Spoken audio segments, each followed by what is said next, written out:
중간에 있고 그 다음에 저자와의 대화해서 저자분하고 직접 질문하고 대화할 수 있는 그런 시간으로 나뉘어져 있습니다. 자, 그러면 먼저 국민의례가 있겠습니다. 잠시 모두 자리에 일어나 주시기 바랍니다. 오늘 이렇게 많이 참석해 주신 전현직 우리 지역의 의원님 여러분, 그리고 부승찬 박사 보니까 아주 유명 인사로마던 언론의 특종 기사를 낸 언론사 편집장님, 기자님, 그 다음에 출판사 해요에서 또 오늘 행사를 마련하셨죠, 우리 조성식 대표, 그 다음에 많은 또 가족, 지인 여러분 반갑습니다. 이번 이 출판 기념회는 이건 단순한 출판 기념회가 아닌 것 같습니다. 지금도 진행 중인 사건이고 진실 규명은 지금도 계속되고 있습니다. 어차피 진실을 위해서 싸우는 사람은 혼자 짊어져야 될 짐이 너무나 무겁고 외롭습니다. 그러는 가운데서 이번에 용기 있게 이 책이 발간됨으로써 정말로 우리가 자칫 놓치기 쉬웠던 역사적 사건이 비로소 밝혀지기 시작했고, 그 진실의 힘 위에서 우리가 민주주의가 살아나고 있고, 또 양심대로 얘기해도 솔직하게 진실을 밝혀도 그 공직자가 불이익을 받지 아니하고 정말 소신 있게 일할 수 있는 이 민주공화정의 토대가 지켜지고 있습니다. 그래서 오늘 마침 이렇게 조그만 정성이나마 우리가 함께함으로써 지키는 것은 단순한 부박사의 그 출판 기념을 축하하는 것을 넘어가지고 우리 나라를 지키고 양심을 지키고 진실을 지키는 깨어있는 시민들의 힘을 보여주는 것이라고 저는 생각합니다. 오늘 출판 기념회 이후에도 많은 일이 있을 겁니다. 또 이 사건이 진행됨으로써 여러분들이 궁금해하시는 기나긴 또 진실투쟁의 장도가 있을 것으로 예상됩니다. 여러분들 부박사님하고 부승찬 박사하고 같이 함께 해주실 수 있어요? 네. 예, 대답이 뭐 좀 제주 사람들이 원래 이렇게 속을 잘 안 밝히시는 걸로 알고 있는데요. 속마음에는 저 한라산 밑에 끓고 있는 용암과 같은 힘이 느껴집니다. 그런 만큼 여러분들이 이렇게 지켜주시는 자리, 또 보내주시는 성원, 우리가 다 함께 모아가지고 이 부승찬 박사가 이 책에서 이야기하는 진실, 그동안 숨겨졌던 많은 이야기 속으로 여러분들도 같이 여행하는 겁니다. 저는 단언컨대 이런 일기체 형식의 무인의 글쓰기, 군 출신의 무인의 글쓰기는 난중일의 일기 이후로 이 책 한 번밖에 없다고 생각합니다. 동의하십니까? 감사합니다. 축사가 길면 또 예의가 아닌 만큼 다음에 기회가 있을 때는 더 재밌는 이야기로 유튜브에서 방송으로 여러분들 찾아뵐게요. 축하합니다. 감사합니다. 문종태 제주특별자치도 전 의원님 자리하겠습니다. 네. 자, 그러면은 다음으로 넘어갈게요. 이제 책 내용을 좀 알아봐야겠죠. 그래서 책 소개하고요. 저희 저자님 동영상이랑 이게 준비되어 있습니다. 자, 한번 보실까요? 동영상부터 보겠습니다. 동영상 틀어주세요.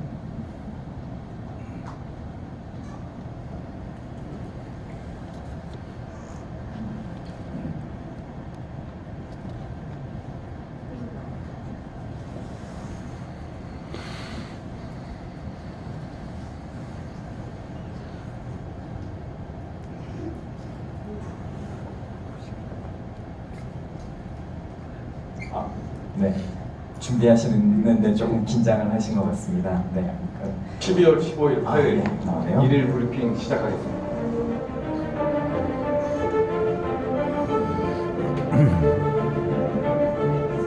다만 안보는 공개와도 같다라는 말로 답변을 대신하겠습니다. 우리 국방이 존재하는 난 안보 공백은 없었다.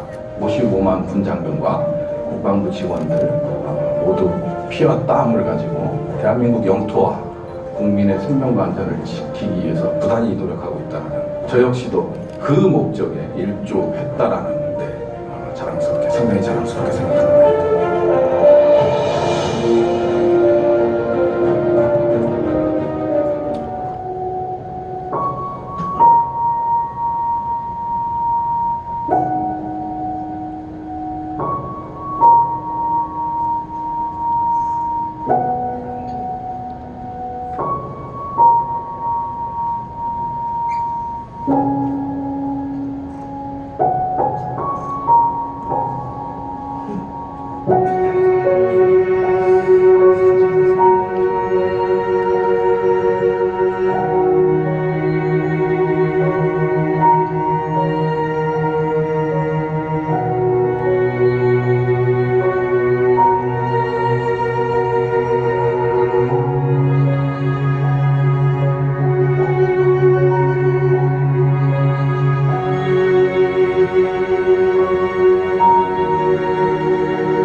네, 제주의 양심 전 국방부 대변인 김찬 저자를 소개하겠습니다.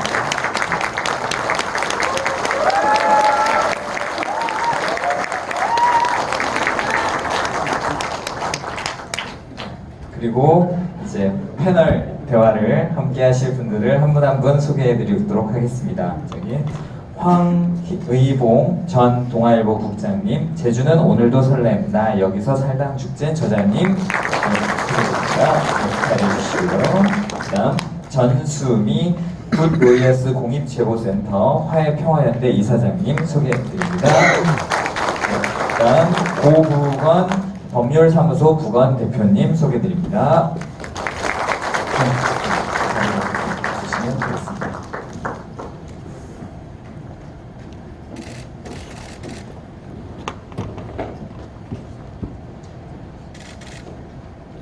저는 뭐 제주 사람은 아니지만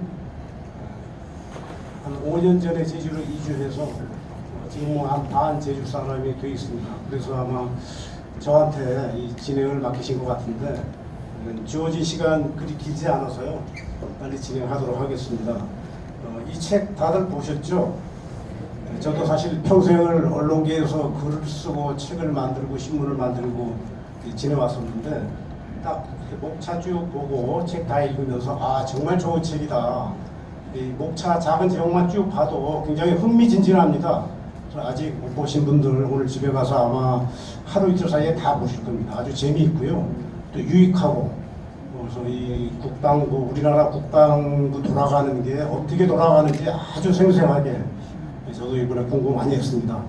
그리고 제가 부승찬 대변인한테 참 고맙게 생각하는 게 공직자가 자신의 어떤 경험을 퇴직 후에 이렇게 책으로 써낸다는 거 상당히 중요한 일인데도 불구하고 우리나라에서 그렇게 하시는 분이 그리 많지 않은 것 같아요. 근데 이렇게 퇴직해서 아주 기억이 생생할 때 또 자신의 일기를 바탕으로 이렇게 썼기 때문에 거의 정확하고 그래서 아주 굉장히 우리 사회에 큰 보탬이 되는 그런 책을 내주셔서 독자의 한 사람으로서 굉장히 고맙게 생각하고 있습니다. 오늘 콘서트는 주제를 3가지 정도로 잡아왔습니다. 저희한테 주어진 시간이 45분이기 때문에 이 책 전반을 다룰 시간은 뭐 전혀 안 되고요. 그래서 첫 번째 주제는 또 우리 제주이기도 해서 제주 4.3 문제고 두 번째 주제가 안보와 동맹. 여기에는 이제 제주를 뭐 핵전략 기지화 한다라는 그런 작년 말에 문제가 됐었는데 그 문제를 포함해서 동맹 문제 그리고 세 번째 주제는 국내 어떤 성폭력 문제 그래도 굉장히 이 책에서 비중 있게 다루고 있습니다. 3가지로 이렇게 구분을 해서 나눠보겠습니다. 먼저 이제 제주 4.3에 관한 부분인데요. 이 책에서도 잠깐 언급이 되고 있습니다. 국방부 장관이 처음으로 제주 4.3 추념식에 참석할 때 상황을 다루고 있는데 특히 이번에 그 국민의힘 태호 의원이 4.3이 뭐 김일성의 사주로 일어난 것처럼 김일성이 남노당한테 지령을 내려서 일어난 것처럼 이렇게 왜곡된 발언을 해가지고 지금도 굉장히 일파만파 이제 문제가 커지고 있는데요. 이 문제를 좀 다뤄보겠습니다. 저는 사실 뭐 4.3 전공자도 아니지만 제주 와서 살면서 이런저런 책들을 보고 사람들 대화를 하면서 제주 4.3이라는 게 어떻게 해서 일어났는지를 이제 잘 알게 됐습니다. 그리고 상식적으로도 이 태영호 의원의 말이 얼마나 허황된 건가를 참 느끼게 되는데 이분이 얘기하면서 뭐 대학생 시절부터 그렇게 배웠다. 뭐 북한 드라마에서 뭐 그렇게 나오더라. 또 정확한 근거도 없어요. 이런 식으로 이 중요한 문제를 이렇게 국회의원이라는 사람이 말을 해도 되는 건지 저도 굉장히 분노를 느끼고 있는데 우선 간단하게 우리 부대변인께서 요 점 간단하게 좀 언급을 좀 해주시죠. 예. 4.3은 제가 이제 정확히는 2018년도 장관 보좌관 할 때 국방부에서 이제 첫 유감을 이제 국방부 차관께서 광화문 그 4.3 그 유족 거기에서 이제 행사에 가서 처음으로 이제 국방부 차원의 4.3 유관 표명이 있었습니다. 그리고 나서 또 운 좋게 2020년 국방부 장관께서 4.3 또 추념식에 참석을 하셔갖고 또 국방부 차원의 장관께서 하셨고요. 태용호 의원의 4.3 발언을 보면서 참 이게 사람이 어떤 발언을 할 때는 모순이 돼서는 안 되거든요.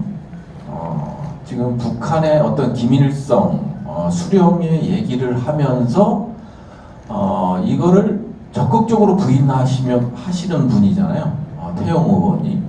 근데 4.3을 가지고 기밀성의 지시에 의한다. 이런 표현을 쓴다는 것 자체가 일종의 이미 법적으로나 물론 해결을 해야 될 일이 많습니다만은 그런 것들이 이미 이루어지고 있고 그 다음에 특별법을 통해서 이미 국가의 배상 차원의 문제들 그리고 배상과 보상의 문제들이 논의되고 있는 그런 상황에서 탈북자 출신인 그리고 기밀성의 어떤 지시나 이런 것들을 전면 부정했던 분이 기밀성의 지시를 신봉하는 것 자체가 말이 안 되는 거고요. 그러다 보니까 물론 국회에서 우리 제주도 국회의원분들이 열심히 항의하고 그 다음에 윤리 제소를 노력하고 있는데 여기 계시는 거의 대부분의 분들이 이제 유족 분들이라고 생각을 합니다. 이거는 도저히 제가 봤을 때 묵과할 수 없는 거고요.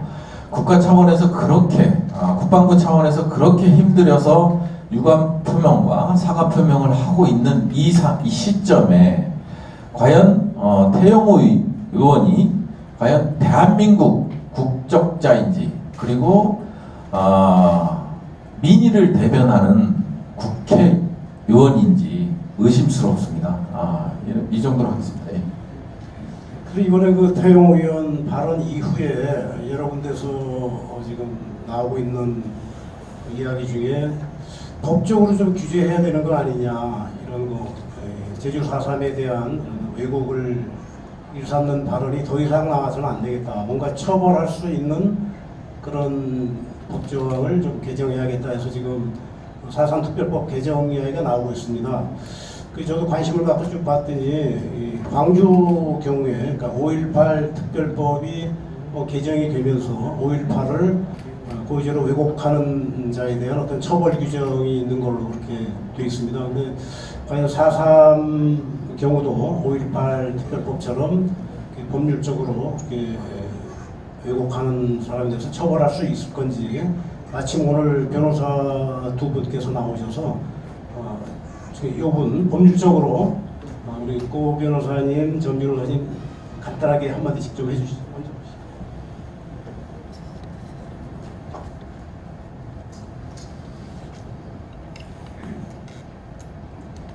당연히 처벌할 수 있어야겠지요. 그런데 아까 5.18 민주화법에서 그러한 조항을 넣었는데 4.3 특별법에는 없다라고 사회자께서 말씀을 하셨습니다. 그것은 5.18 민주화법에 그 조항을 특별히 넣은 것은 현행법상 처벌이 어려운 점이 있기 때문에 그 조항을 넣었을 것입니다. 이번에 4.3에 대해서 태용호 망언이 있고 나서 이러한 혐오 발언, 4.3에 대한 혐오 발언에 대한 강력한 처벌 규정을 마련해야 된다라는 그런 여론이 법조계는 물론이고 일반 시민사회에서도 거세게 일고 있는데요. 당연히 그러한 조항을 넣음으로써 일반 형법 조항에 의해서 처벌이 다소 어려운 점이 있습니다. 그러한 점을 보완해야 된다라고 생각을 합니다. 그런데 국회의원들께서 좀 더 많은 노력을 하셔야 된다라고 생각을 합니다. 지금 4.3 특별법이 많은 발전을 거듭한 것은 사실이지만 이런 혐오 발언에 대해서는 충분히 예상할 수 있었거든요. 역사가 항상 발전하지만은 않습니다.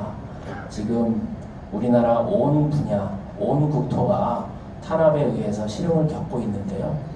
4.3도 역사가 거꾸로 가고 있는 하나의 과정이라고 생각합니다. 부승찬 대변인께서 방금 대변인 재직 시절에 국방부에서 이 4.3에 대해서 이런저런 유감 표명을 했다, 사과를 했다라고 말씀을 하셨잖아요. 물론 발전이 있었습니다.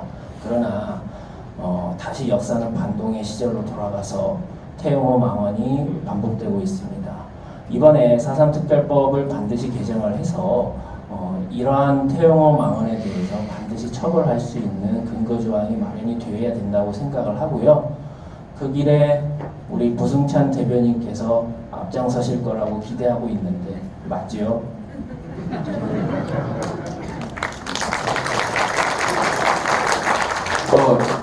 질문 아닌 질문이 왔으니까 받아야 되는 게 당연한 거고요.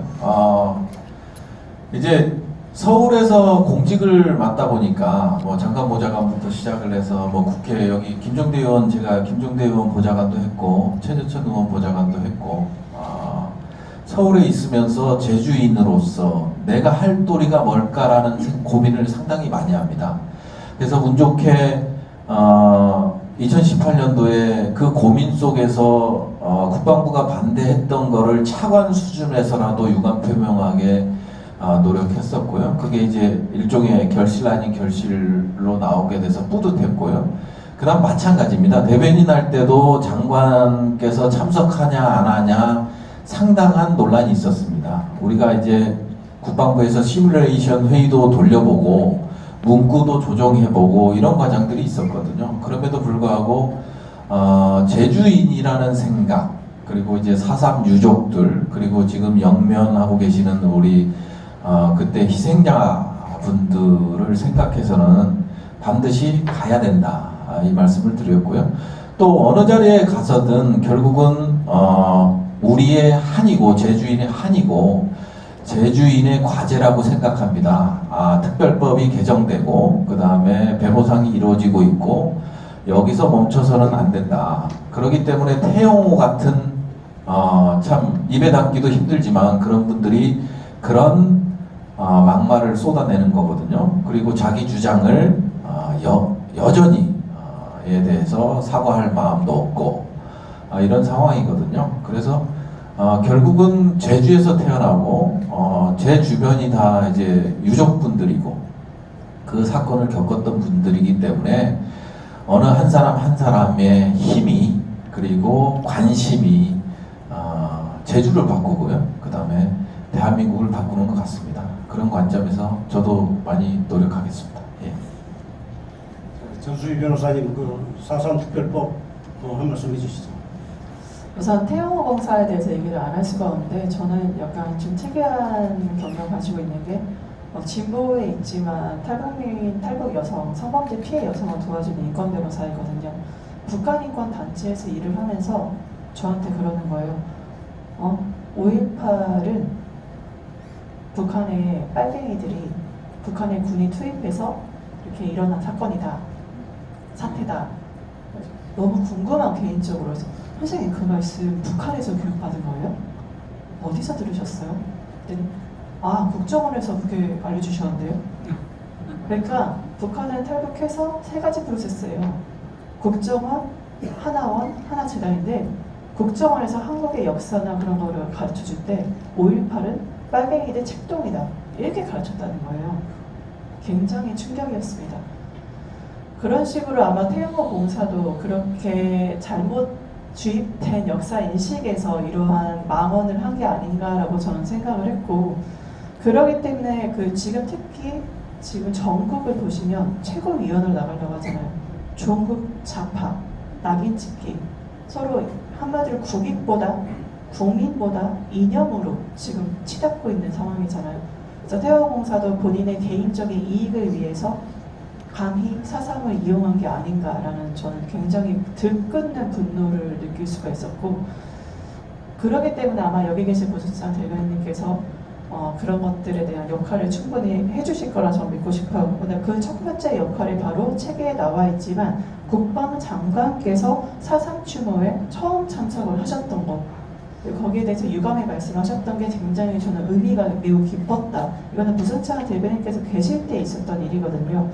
앞으로 이런 식으로 5.18이든 4.3이든 이런 정말 고귀한 정신, 민중의 피와 희생이 담긴 이러한 민주주의의 가장 근본 정신이 담긴 이런 우리들의 가슴 아픈 일에 대해서 분명히 어떠한 책동, 선정, 모략을 할 거예요. 거기에서 부승찬 대변인께서는 어떻게 국민보다 이념으로 나아가는 이 사람들을 어떻게 이념보다 국민으로 나아가게 할 건지 그 방향이 궁금합니다.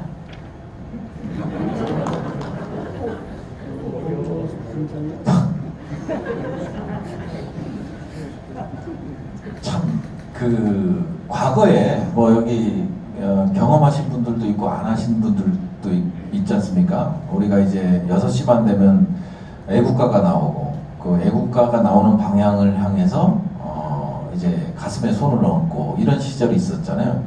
일명 박정희 이제 전두환 초기 일명 우리가 이제 권위주의 시대에 살았을 때 이념이 국가를 지배하는 세상에 살았었죠. 예, 그러다 보니까 그게 이제 87년 이제 민주화 이후에 새로운 헌법이 만들어지면서 지금 우리가 이 자리에 뭐 이렇게 불온서적이라고 볼 수도 있는 이 출판 기념회 북콘서트에 이제 자유롭게 오실 수 있는 거잖아요. 그래서 이제 이념이 지배하는 세상은 이제 끝났다. 결국은 국민, 결국 민의가 국가 정책을 결정하는 그런 세상에 살고 있다고 보여집니다. 그런 상황에서 정치 이념을 가지고 4.3을 다시 잣대를 들이댄다면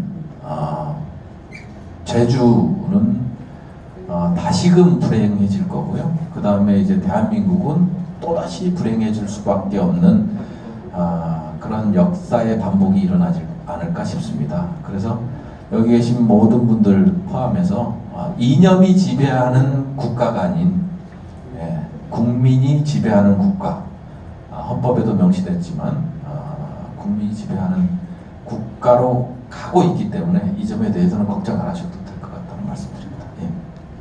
저도 사실 그 이념이 지배하는 시대는 같다고 생각을 했는데 요즘 와서 보니까 또 그렇지도 않은 것 같아요. 뭐 역사의 반동이라는 말 우리가 하는데 뭐 멀리 갈 것도 없이 작년만 해도 뭐였죠? 그 교과서에서 4.3을 기술할 수 있는 근거를 삭제를 했다가 특히 제주 사회에서 엄청난 반발이 있고 나서 최근에 그게 다시 뭐 취소됐다는 말을 들었는데 뭐 그런 거라든가 등등 많습니다. 그래서 정말 왜 그럴까 생각을 해봤더니 특히 현 정부 들어와서 예를 들어서 4.3 중앙위원회, 4.3에 관한 최고 의사결정기구죠. 국무총리 산하기구인데 그 중앙위원회 위원회 극우 인사를 임명을 했습니다.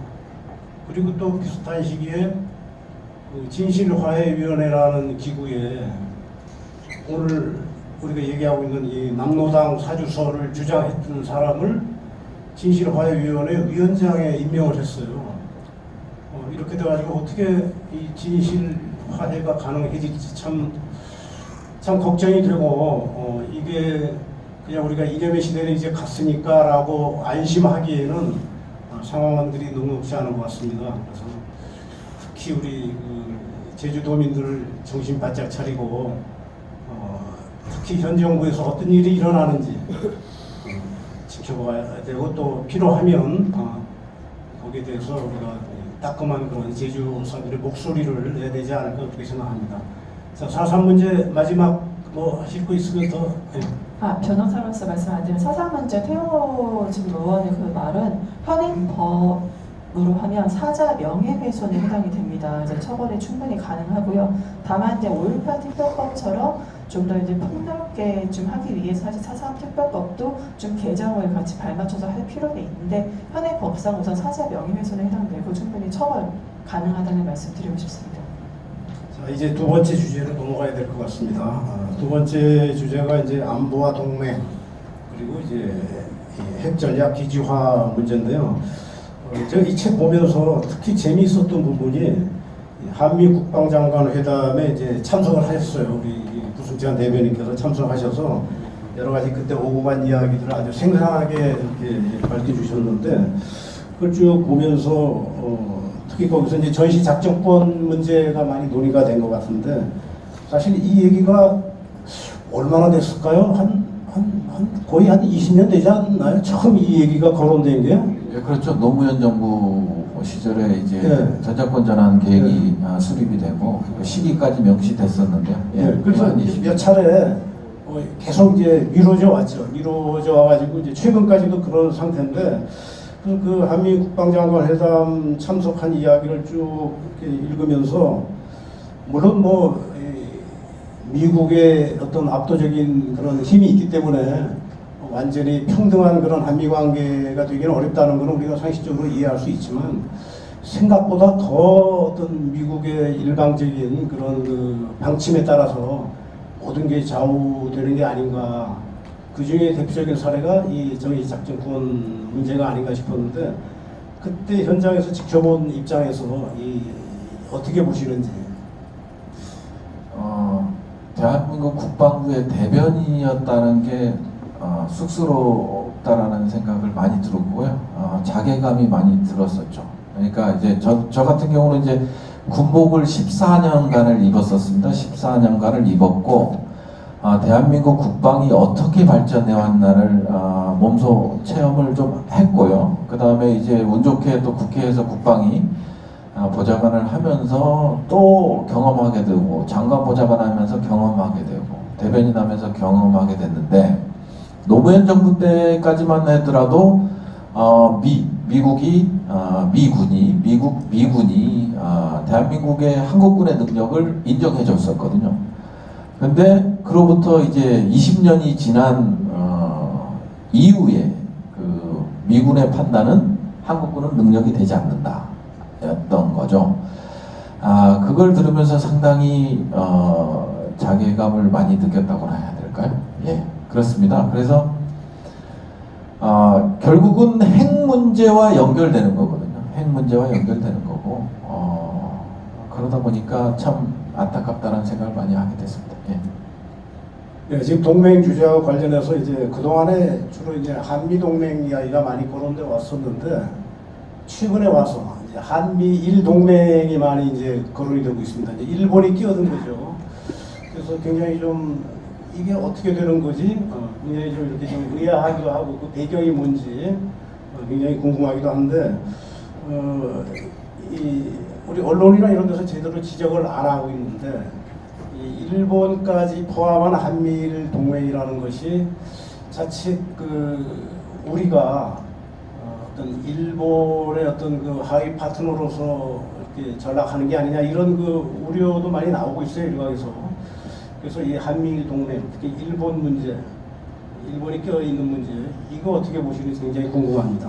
우선 개인적인 입장을 말씀드리면 저는 이제 반대 입장을 갖고 있습니다. 일본이 사실은 역사적인 관점에서 봤을 때 우리의 우군인가 하는 생각이 듭니다. 독도 문제도 그렇고요. 독도 문제도 언제든지 이제 독도에서 이제 분쟁이 일어날 수 있는 소지들이 다분하고, 그 다음에 역사적으로 반성하지 않는 국가입니다. 과연 그게 맞나 생각하고요. 또 하나는 구조적 관점에서 봤을 때 일본을 하나의 동맹으로 상정했을 때는 결국은 남북 관계는 영원히 틀어질 수밖에 없다. 남북 관계뿐만 아니라 이제 북중러, 그 다음에 한미일, 완전 진영 간 대결로 가기 때문에 그렇게 됐을 때는 안보가 이제 경제가 안보에 종속되는 그런 현상이 나타나거든요.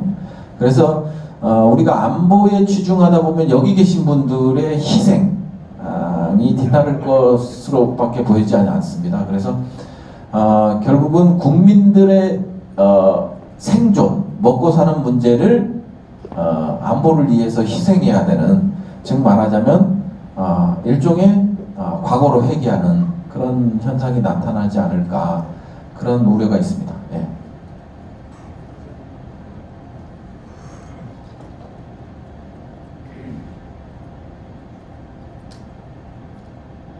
전시작전 통제권을 환수하겠다라는 주장이 나오면 항상 보수 진영과 진보 진영 간의 갈등이 초래가 되어 왔습니다.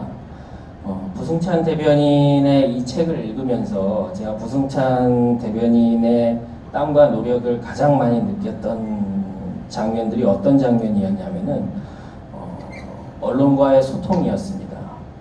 부승찬 대변인께서는 그 전시작전 통제권에 반대하는 보수 세력을 어떻게 설득할 수 있는 보관을 갖고 계신지가 대단히 궁금합니다.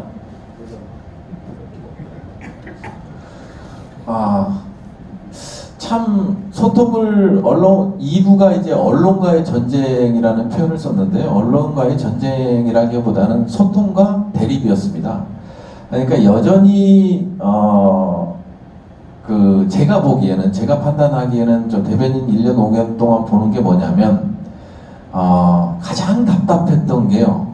북한의 보도 내용을 우리 국방부의 발표 내용보다 신뢰하는 언론이었습니다.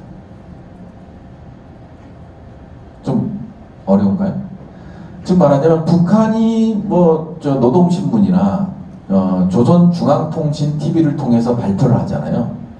어제도 ICBM 대륙간 탄도 미사일을 이제 시험 발사했는데 거기서 이제 성능을 얘기합니다. 성능을 아주 구체적으로 얘기를 하는데 그거를 다 받아 쓰는 거예요. 그걸 다 받아 쓰고 우리 안보는 끝났다. 우리 안보는 끝났다. 이런 표현을 하거든요. 그러니까 이거 단적인 예인데 결국은 북한이 아주 홍보하는 거를 가지고 우리는 방어 능력이 딸린다. 이렇게 보도가 나오더라고요. 이게 약간 진보나 보수에 따라 좀 다르긴 하지만 대부분의 언론이 그렇게 하다 보니까 정말 힘들었거든요. 전자권 전환도 마찬가지인 것 같아요. 전자권 전환도 국방부가 추진하고 있는 전자권 전환 계획이라든지 능력 이런 것들을 설명해도 어디서 전문가, 미국 전문가가 미국의 싱크탱크에서 한마디 해버리면 그걸 기정사실화 해버리는 언론들이 있더라고요. 그래서 약간 사실은 전자권 전환은 핵하고는 관련이 없다고 생각이 들어요. 핵은 국제 규범적 차원의 문제인 거고요. 전자권이라는 거는 그게 아니거든요. 그러니까 핵이라는 건 전 세계가 대응하는 문제인 거고 전자권 전환 같은 경우는 우리 한국군 재래식 능력을 가지고 북한을 상대할 수 있느냐 없느냐 이 능력을 갖고 있느냐 없느냐의 문제 차이인 거거든요. 근데 이제 전자권을 핵과 연결시키는 순간 모든 게 끝나버리는 거예요. 전자권 전환은 요원해지는 거죠. 그걸 또 언론이 또 그렇게 기사를 쓰다 보니까 이런 것들이 정말 힘든 것 같아요. 그래서 핵과 분리해야 된다. 핵과 분리해야 된다. 과거 프랑스의 60년대 드골 대통령 같은 경우를 보시면 드골 대통령 같은 경우는 미국이 막강함에도 불구하고 뛰쳐나왔거든요. 나토라는 동맹에서 뛰쳐나오고 그래서 드골 대통령의 그 고민 속에 한 말이 그거 아닙니까? 니네가 파리를 뉴욕을 내주고 파리를 지켜줄 수 있느냐 이런 표현이 있거든요. 그래서 이게 핵이라는 거는 지금은 이미 국제 규범화가 됐습니다. 그러니까 국제사회의 모든 국가들의 문제지 한미동맹과 전자권의 문제가 아니라는 겁니다. 거기와 결부시키는 순간 동맹이라도 해도요. 미국은 핵을 우리한테 사용해 줄 것이다? 그건 그때 상황 가면서 이제 달라지는 거거든요. 그 다음에 국제사회가 용인해줘야 되는 거거든요. 국제규범을 따라야 되는 겁니다. 국제규범의 기본적 틀은 미국이 만들었거든요. 근데 이제 미국이 그걸 깬다? 쉽지 않거든요. 한국은 동맹이기 때문에 내가 핵무기를 사용하겠다? 쉽지 않거든요. 규범이라는 게 국제법적으로 쉽지 않은 상황이기 때문에 결국 우리는 TV를 보고 신문을 읽고 이런 거 아니겠습니까? 그래서 여기 우리 김종대 의원부터 시작해서 이제 많은 전문가들이 계시기 때문에 결국 할 수 있는 거는 핵과 어떤 동맹 이거를 좀 분리시켜서 전작권 전환을 좀 바라볼 필요가 있지 않나. 좀 말이 길었습니다. 예. 핵 얘기가 나왔는데 또 이 얘기가 나오면 우리 또 제주도민 입장에서 또 신경 안 쓸 수 없는 커다란 문제가 있죠. 작년 말이었나요? 그 국민의힘 북핵 위기 대응 특별위원회라는 게 있었습니다. 그 위원회에서 국내 핵무기를 배치하게 되면 제주도가 최적지다. 그리고 그 상황이 악화할 경우 제주도를 전략 도서화하는 것을 검토해야 된다. 저는 이 상황이 악화될 경우라는 게 뭐를 의미하는지 모르겠는데 참 무시무시한 얘기입니다. 제주도를 전략 도서화하는 것을 검토할 필요성도 있다. 이런 것이 이제 이 언론에 보도가 돼가지고 난리가 났었죠. 그러니까 당장 그거는 그냥 회의에서 개인 차원의 아이디어로 나왔던 거지 회의에서 공식적으로 채택된 게 아니다라고 이제 막 얼버무리고 그랬는데 그럼에도 불구하고 나중에 이제 문제가 되고 난 후에도 그 한기호 위원이 그건 아니었고 뭐 이렇게 쭉 이제 부정을 하면서 그런데 제주도에 새 공항을 만들게 되면 전시에 대형 수송기 이착륙이 가능할 정도까지 해줬으면 좋겠다 이런 말을 또 해요. 그게 TV에서도 그대로 다 방영이 됐는데 그러니까 적어도 집권당의 이 특별위원회 위원들이 이 제주도와 핵기지화 문제에 대해서 심도 있게 서로 논의하는 것만은 틀림없는 것 같고 또 그 사람들 머릿속에 이게 굉장히 많이 박혀 있는 것 같아요. 그래서 이 문제를 이걸 어떻게 우리가 봐야 되는지 특히 이 제주도 입장에서는 참 용납하기 힘든 그런 참 어려운 문제 같은데 우리 부승찬 대변인 어떻게 해안을 한번 좀 말씀해 주시죠. 이게 사실은 핵만 생각을 하면 전략기지 될 일이 전혀 없습니다. 미국이 바보가 아닌 한은 제주도에다가 전술핵을 갖다 놓고 전략폭격기를 갖다 놓는 상황은 발생하지 않거든요. 왜? 중국과 러시아에 그냥 미사일 한 방이면 끝나버리기 때문에. 그러다 보니까 요즘은 전략폭격기들이 최대한 이격된 거리에 배치합니다. 근데 이제 이게 그냥 국민의힘이 제가 라디오 인터뷰나 이런 걸 할 때는 국민의힘이 저거 바본가 하는 생각이 들었어요. 미국은 핵을 누구에가도 어느 국가와도 소통을 안 합니다. 독점적 결정권을 갖고 있거든요. 결정권과 사용권을 갖고 있기 때문에 한국이 뭐 해달라고 그래서 자기네가 그래 해줄게 이런 개념이 아니거든요. 근데 이제 관가하는 부분이 하나 있어요. 만일 전략기지화가 된다. 그 명분을 하고 전략기지화가 된다 그러면 우리 제주공항 그 다음에 이런 데가 전략기지화를 한다 그러면 군사기지로 사용될 가능성이 높다라는 거죠. 네. 뭐냐면 핵이라는 명분을 가지고 군사기지화 할 수 있는 수단이라고 할 거예요. 그걸 이루기 위한 길로 가는 그런 것 같다라는 생각이 들어요. 네. 그러니까 핵 때문에 전략기지 된다는 거는 바보들의 향연인 것 같고요. 하지만 그 속에 숨어 있는 거는 뭐냐? 결국 제주도를 전략기지화 하기 위한 방안을 찾은 게 그게 아닐까. 그러니까 이런 거는 절대 있어서도 안 되고요. 제가 또 이제 과거 얘기를 하면 장관 보좌관 할 때 직접 국방부 장관하고 1대1로 만나서 얘기를 했습니다. 제2공항 논의가 되고 있고 용역이 가고 있는데 이거를 국방부 장관은 어떻게 지침을 갖고 계시냐. 그래서 장관님이 하신 말씀이 있어요. 제2공항은 군사기지화가 될 수 없다. 곱하기 3 설계를 다시 변경해야 된다.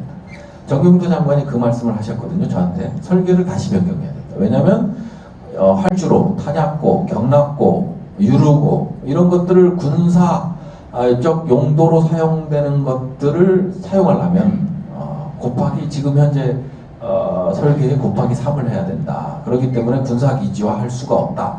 다만 탐색구조, 헬기가 뜨고 내리거나 이런 것들은 주기장이 얼마 필요하지 않기 때문에 그 정도는 우리가 고려를 하고 있다. 이런 해서 이제 탐색구조 용역비를 국회에다가 요청하고 한 적이 있었거든요. 국방부가. 1억인가 요청하고 있었는데, 근데 이제 그 국민의힘을 비판하는 건 아니지만 결국은 그 계획하에 제2공항과 전략기지, 핵전략기지를 연계시키고 있는 거는 분명하다. 그리고 이게 핵전략기지가 아니라 군사기지 용도로 사용하겠다라는 생각이 있는 것 같다라는 생각을 좀 합니다. 예. 자, 저희한테 주어진 시간이 40분 내지 45분이었습니다. 지금 이제 한 10분 정도 남은 것 같은데 세 번째 주제로 넘어가죠. 세 번째 주제가 이제 성폭력 문제인데 이 책에 상당히 이제 자세하게 쭉 나와 있는데 제가 지어보니까 여기에서 거론한 건 사례가 7건이나 돼요. 정말 바람잘 날 없다는 말이 실감날 정도로 계속 이 문제로 국방부 장관부터 국방부 하여간 고위층들이 머리를 아주 감싸지면서 이걸 어떻게 언론한테 설명을 하고 뭐 해명을 하고 해야 될지 고뇌하는 것이 아주 그냥 생생하게 드러나 있습니다. 그래서 이 군대라는 게 워낙 뭔지 남성 중심 그런 조직이고 또 상하간 명령 체계로 움직이다 보니까 그런가 보다. 근데 그걸 감안해도 좀 어이없다라는 생각이 들 정도로 이 성폭력 문제가 심각한 것 같습니다. 이 근본 원인이 어디 있는지 대변인 말씀 좀 해주시고 또 우리 전수희 변호사님 또 이쪽의 전문가이시기도 하니까 그 말씀 해주시고 고 변호사님도 이 부분 또 한마디 해주시고 해서 마무리하면 될 것 같습니다. 제가 책을 쓰면서 가장 신경을 썼던 부분입니다.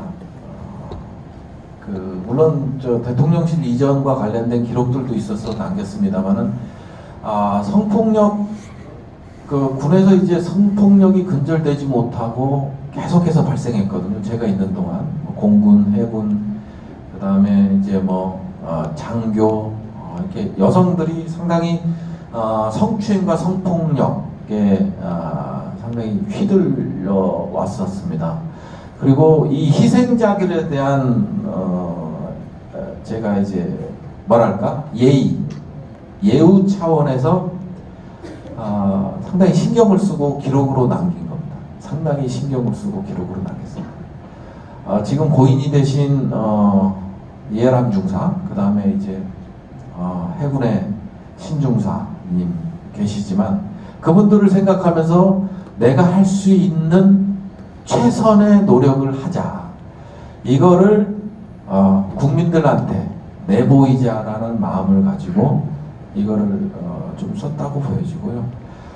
군의 가장 고질적인 거는 결국 명령에 죽고 명령에 산다는 말이 있지 않습니까? 그래서 위계, 상하 관계가 상당히 여성 군인들을 힘들게 한다.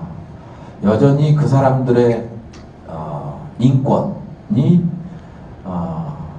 말살되는 경우가 있다. 그게 지금 이 책에 드러난 건데요. 가장 큰 문제점은 제가 장관님께는 말씀드렸었는데 가장 큰 문제는 뭐냐? 여성 병력이 너무 적어요. 내가 당하더라도 혹은 당할 징조가 보이더라도 어디다 나의 고통과 고민을 하소연할 데가 없다.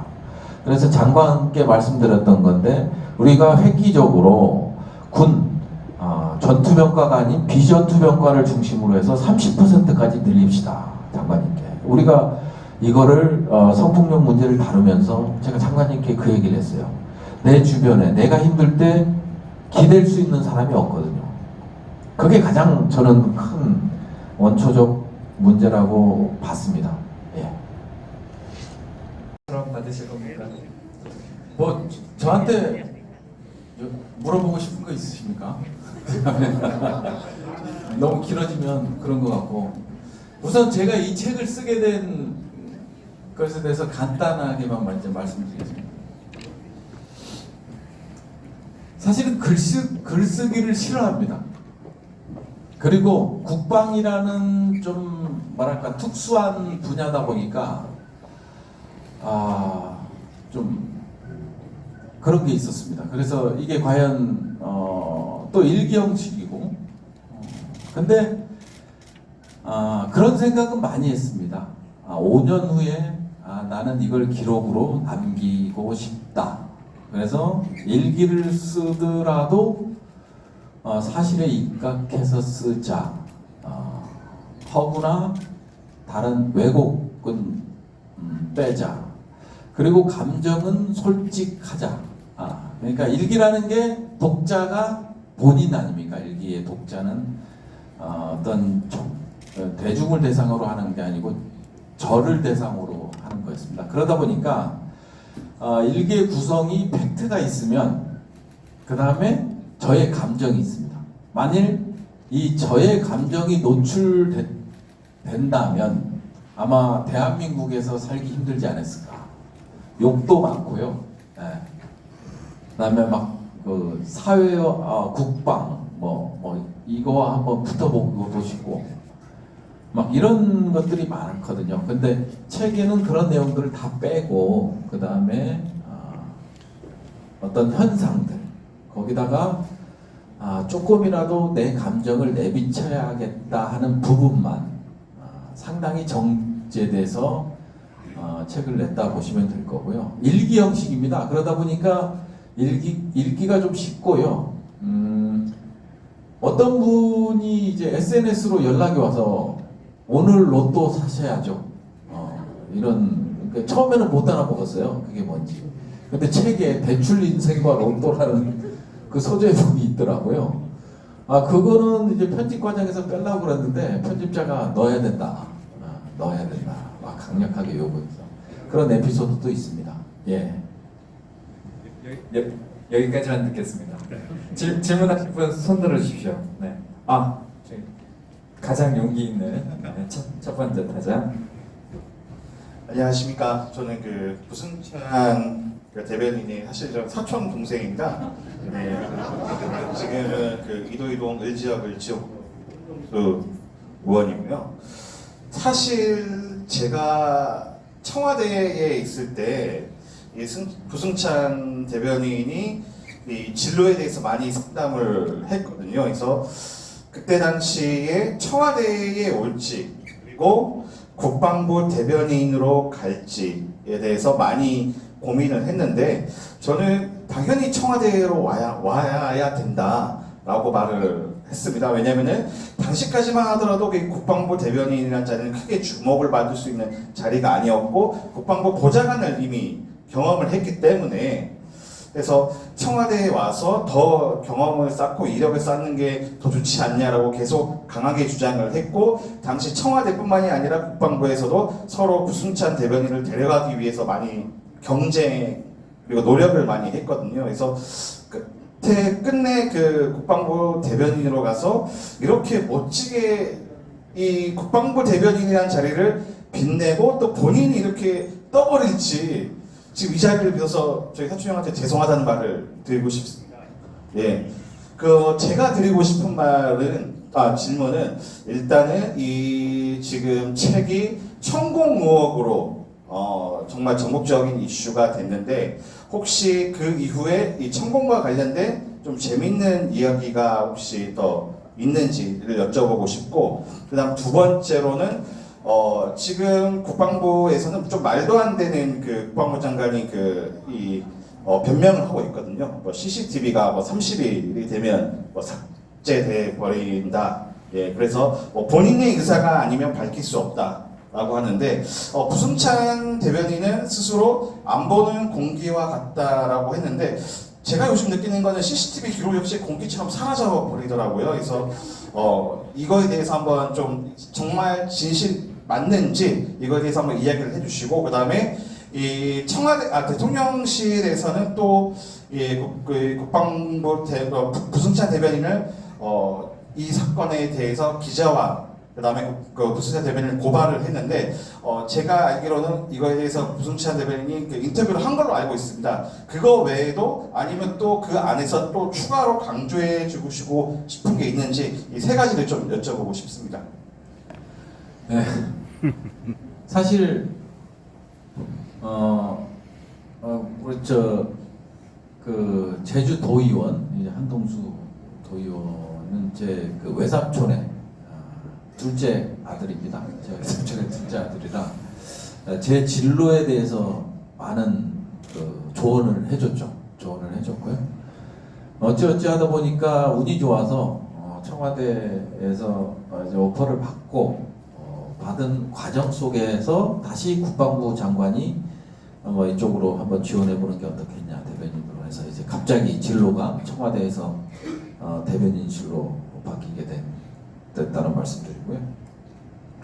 천공 뒷이야기를 물으셨습니다. 천공 뒷이야기를 물으셨는데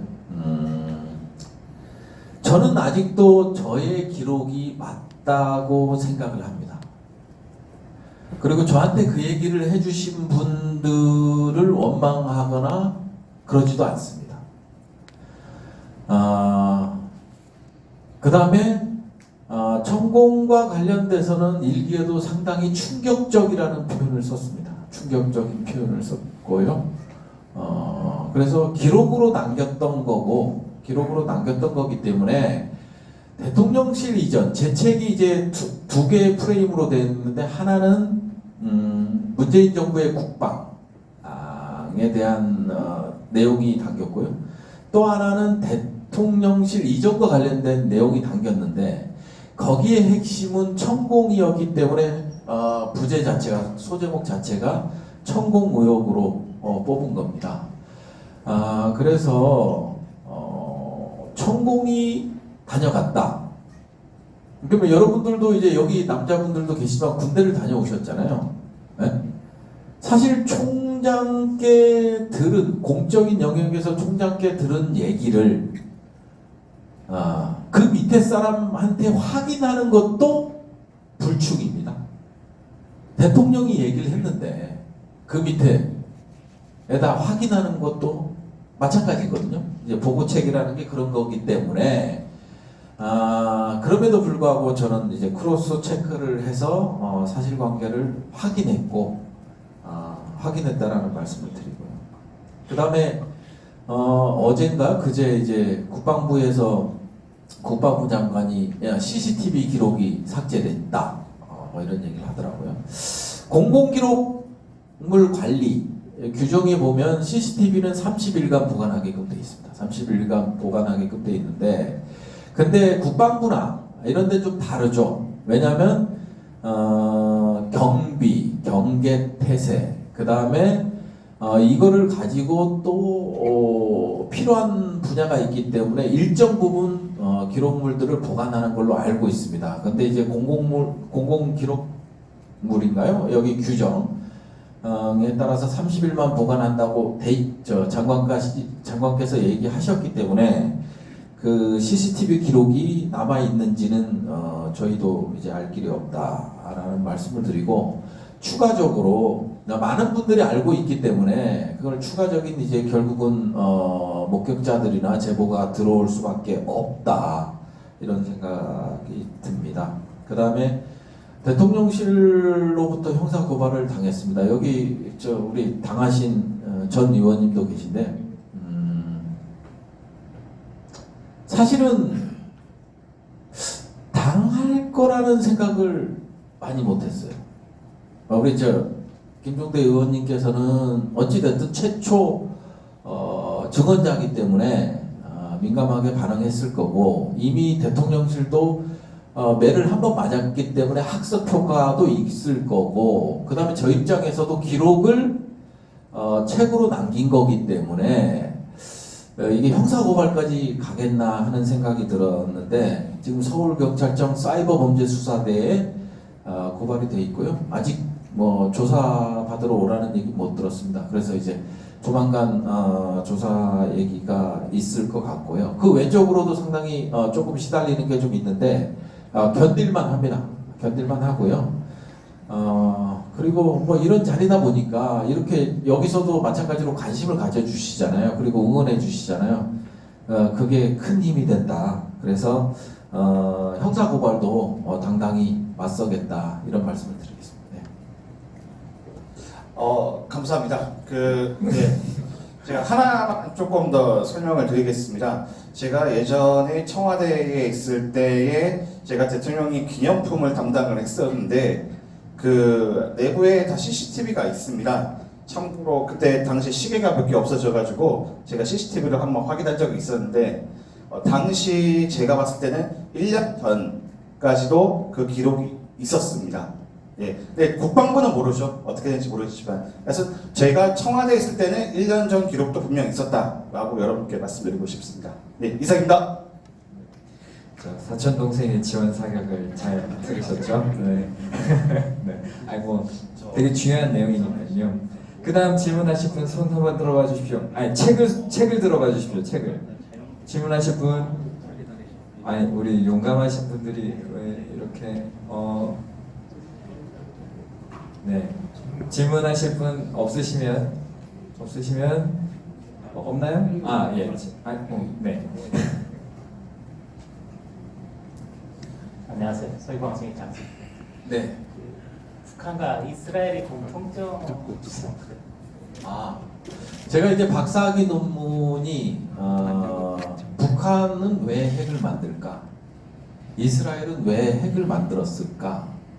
이 두 국가의 어떤 공통점이 있지 않을까? 이런 의문점에서 학위 논문, 박사학위 논문을 시작했고요. 그 논문을 쏘고 나서 여기 주한 이스라엘 대사관으로부터 항의도 받았습니다. 항의도 실질적으로 국립외교원을 통해서 항의도 받았습니다. 이유인즉 왜 이스라엘을 북한과 같은 불량 국가와 비교를 하냐 이런 걸로 이제 지적을 받기도 했는데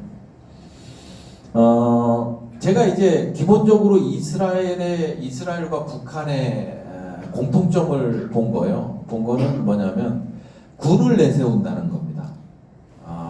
일단 독립 시점에 독립 시기 그 다음에 우리도 이제 일제 치하에서 식민지 치하에서 이제 독립을 하고 강복을 받고 이랬을 때 군이 중심이 된 국가가 이루어졌다. 그래서 군 우위의 어떤 사상적인 게 좀 있었다라고 봤고요.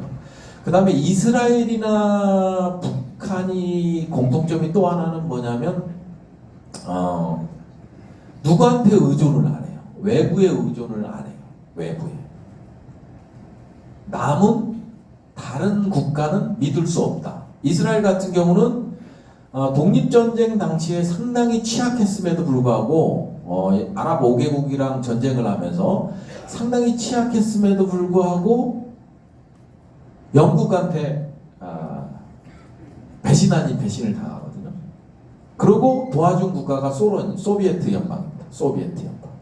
그래서 이스라엘이라는 국가가 생존을 하게 됩니다. 좀 아이러니한데 소련이 체코를 통해서 군수 지원을 하면서 이스라엘이라는 국가가 탄생하거든요. 그리고 미국이 상당히 많이 이스라엘을 괴롭힙니다. 우리는 이스라엘과 미국이 상당히 친할 거다. 서로 신뢰관계다 보시지만 이스라엘이 제가 논문 쓸 당시만 해도 그 대이스라엘 그 안보리 제재가 288번이었습니다.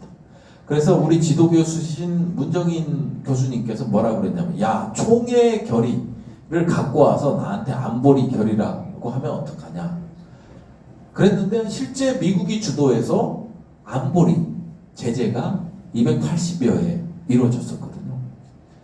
그거를 느끼면서 상당히 미국을 믿어서는 안 된다. 동맹은 쪼가리에 불과하다. 이런 것들이 많았거든요. 그래서 자기 의존. 마찬가지거든요. 북한도 중국과 러시아를 믿지 않아요. 중국은 교조주의라고 비판을 하고요. 러시아 같은 경우 수종주의라고 비판을 합니다. 그리고 군대를 주둔시키는 걸 58년에 중국 인민지원군을 다 빼거든요. 그 정도로 중국과 러시아를 믿지 않습니다. 그래서 자기 의존에 입각한 생존 전략을 펴고 마지막은 행동의 자유입니다. 이게 결국은 핵을 만드는데 이제 근원적인 문제인데요. 동맹을 맺었을 때는 행동의 자유에게 제약을 받습니다. 우리가 미국과 동맹 관계에 있잖아요. 대통령께서 핵무장론을 얘기했습니다. 핵무장을 얘기하는 순간 동맹이 깨집니다. 핵을 가지는 순간 동맹은 결국 행동의 자유를 제약합니다. 그렇기 때문에 이스라엘이 팔레스타인을 공격하거나 그 다음에 레바논 전쟁이나 중동 전쟁을 보시면 알겠지만 미국이 반대하도 곱니다. 이게 행동의 자유인 거죠. 북한도 마찬가지입니다. 내가 미사일을 쏘고 싶어. 한미동맹 같으면 미국이라는 국가 때문에 제약을 받을 수밖에 없거든요. 근데 북한은 안 그렇거든요. 그래서 세 가지. 군사 우위의 원칙, 그 다음에 자기 의존의 원칙, 행동 자유의 원칙을 가지고 생존 전략을 추구한다고 보시면 될 것 같습니다. 네. 너무 길어졌네 답변이. 네, 저기 이번에 이게 시간상 마지막 질문이 될 것 같거든요. 요거 질문하고 나면 이제 기념사진을 촬영하고요. 기념사진 촬영이 끝나고 나면 다시 사인회를 재개할 겁니다. 여기 많이 와주신 여러분들께 고마운 말씀을 드리고 저는 부영찬이라고 합니다. 가운데자만 들면 이름이 거의 비슷합니다. 왜 내가 이러고 상당히 기쁩니다. 우리 집안에 이제야 땡크가 나타났구나. 절대 기죽지 마시고 쭉 들기 바랍니다. 응원의 박수 한번 쳐주십시오. 고맙습니다.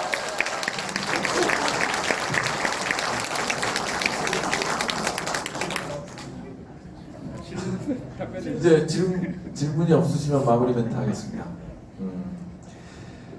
여기 기자분들 많이 와서 뭐 다음 행보 이런 얘기도 물어보실 것 같더라고요. 그래서 이제 마음의 준비는 하고 있었는데 이제 질의를 안 해서 사실은 이번 콘서트가 내일을 향한 오늘 이라는 생각을 많이 했거든요. 네. 근데 정치적으로 바라봐 주시지 않았으면 좋겠습니다. 사실 힘들거든요. 네? 그냥 뭐 형사 고발 뭐 그 정도야. 하지만 사실 쉽지 않은 길이거든요. 네, 쉽지 않은 길입니다. 근데 그 쉽지 않은 길을 가고 앞으로 2년이 될지 3년이 될지 모르겠지만 그 힘든 길 앞에 서 있습니다. 그리고 이렇게 눈 뜨고 이렇게 소통할 때는 상당히 힘이 많이 납니다. 근데 잠자리에 들 때는 잠이 안 옵니다. 외롭거든요. 그래서 SNS, 페이스북이나 이런 데 댓글을 보게 됩니다. 힘내라는 댓글. 그래서 오늘도 힘을 내자 이런 다짐을 많이 하거든요. 네. 뭐 여기 계신 김종대 의원도 마찬가지겠지만 관심이 사라지고 응원이 사라지는 순간 그 사람은 혼자서 외로운 싸움을 하게 됩니다. 진실을 얘기했지만 그게 또 거짓으로 바뀝니다. 그래서 오늘 소통의 자리는 좀 힘 받으려고 제가 북콘서트를 마련했습니다. 힘 받으려고. 네, 힘을 많이 받고 싶고 응원도 많이 받고. 그래서 참석해 주셔서 너무 감사하고요. 그 다음에 송구스럽습니다. 송구스럽고 꼭 무슨 경조사가 있을 때 꼭 연락 주시고요. 제가 반드시 어디가 됐든 달려가겠습니다. 그래서 달려가겠고 다시 한번 송구한 마음 금할 길 없고요. 정말 진심으로 감사드립니다. 제주를 위해서 그리고 대한민국을 위해서 열심히 일하겠습니다. 감사합니다.